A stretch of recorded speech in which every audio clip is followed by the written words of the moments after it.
Você já deve ter lido e ouvido mensagens sobre a escravidão dos israelitas no Egito, a saída deles, a libertação, a passagem pelo Mar Vermelho. Mas você talvez nunca tenha ouvido essa história em forma de narração. Por isso, hoje, na série Relatos Bíblicos, eu resolvi trazer esses acontecimentos destacando um dos maiores milagres do Antigo Testamento, a travessia do Mar Vermelho. Vamos mergulhar juntos nesses fatos históricos.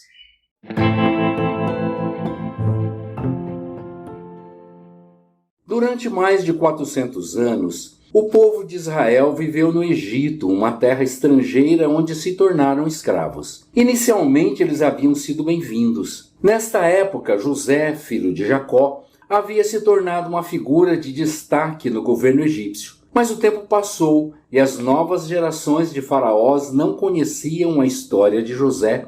Por este motivo, eles temiam o crescimento e a prosperidade dos israelitas. A opressão começou e o povo de Israel foi forçado a trabalhar sem descanso, com cargas pesadas em condições desumanas. Suor, lágrimas e lamentos ecoavam. Seus corpos, fatigados e marcados pelo cansaço da escravidão, aguardavam a liberdade como um sonho distante. Durante séculos, as correntes dos faraós os prenderam. Mas o Senhor, na sua infinita misericórdia, ouviu o clamor do seu povo. Deus levantou Moisés, um homem comum com suas falhas e medos, para ser o líder que guiaria os israelitas para fora do Egito. O chamado divino veio em uma sarça ardente, onde Moisés, perplexo, ouviu a voz de Deus. Eu ouvi o clamor do meu povo e vim libertá-lo, disse o Senhor.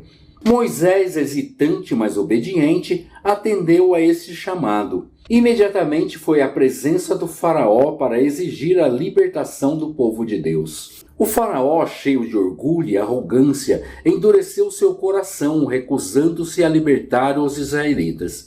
Sua resistência desencadeou a ira divina. Então Deus enviou 10 pragas devastadoras, cada uma demonstrando seu poder sobre os deuses egípcios. Essas calamidades, cada vez mais intensas, assolaram a terra, mostrando ao faraó e ao povo egípcio a força do Deus de Israel. A cada manifestação do juízo celestial, o Egito sucumbia ao temor, mas o faraó permanecia inflexível em sua resistência. Somente após a 10ª praga, a morte dos primogênitos, o faraó finalmente cedeu. O Egito mergulhou em luto e desespero com a perda de seus filhos mais velhos. Mas os israelitas, protegidos pelo sangue do Cordeiro Pascal, foram poupados da tragédia. Apressadamente o povo partiu, levando consigo seus bens e a esperança de liberdade. Estavam, enfim, a caminho da terra prometida. Mas a jornada estava longe de ser simples. Diante deles estendia uma terra vasta e desconhecida, com seus desertos desafiadores. O faraó estava com orgulho ferido. Havia perdido seu filho e a mão de obra escrava. Arrependido de os haver libertado, reuniu suas tropas e partiu em sua perseguição. Guiados pela coluna de nuvem durante o dia e pela coluna de fogo durante a noite, chegaram ao Mar Vermelho. Era a fronteira entre a liberdade e a escravidão. Mas para serem definitivamente livres, precisavam enfrentar 2 grandes desafios. À frente, o mar vasto e profundo, intransponível aos olhos humanos. Atrás, o exército implacável de um faraó que não estava disposto a desistir. O pânico tomou conta do povo, que se viu encurralado. Onde estavam as promessas de liberdade? A morte diante deles se apresentava mais real que qualquer promessa. Não temais, disse Moisés. Fiquem firmes e vejam a salvação que o Senhor hoje lhes trará. Mas suas palavras pareciam um eco distante diante do terror que se apoderava de todos. A fé deles parecia uma chama prestes a se apagar. Mas Deus mais uma vez provou seus cuidados, ordenando a Moisés que estendesse sua vara sobre o mar. Obediente à ordem divina, ele o fez. Então, o impossível aconteceu.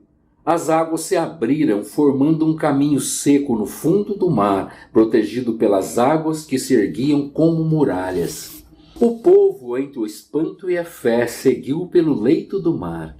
O vento forte, em harmonia com o sussurro das águas, compunha um cântico de esperança que os impulsionava a seguir em frente. Cada passo que davam era um ato de fé. Era um movimento em direção à libertação, não só da escravidão física, mas também espiritual. O exército egípcio avançava com fúria e determinação, os cavalos relinchando e os carros de guerra estremecendo o chão. O brilho das armaduras e o som dos tambores de batalha ecoavam pelo corredor formado pelas águas. Os egípcios estavam cegos pela ira e pelo desejo de vingança. Confiantemente entraram no mar pelo caminho aberto milagrosamente para os israelitas. No entanto, o céu começou a escurecer, e o vento que antes soprava forte para manter o caminho seco mudou de direção. De repente, o muro de águas que havia se mantido erguido até então desabou com um rugido ensurdecedor. As águas engoliram os carros de guerra, os cavalos e os soldados, afundando tudo em um redemoinho caótico. O exército outrora imponente foi tragado pelas profundezas do mar, desaparecendo sob as águas turbulentas.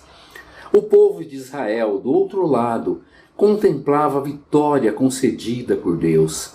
Diante de tamanha maravilha, a emoção transbordou.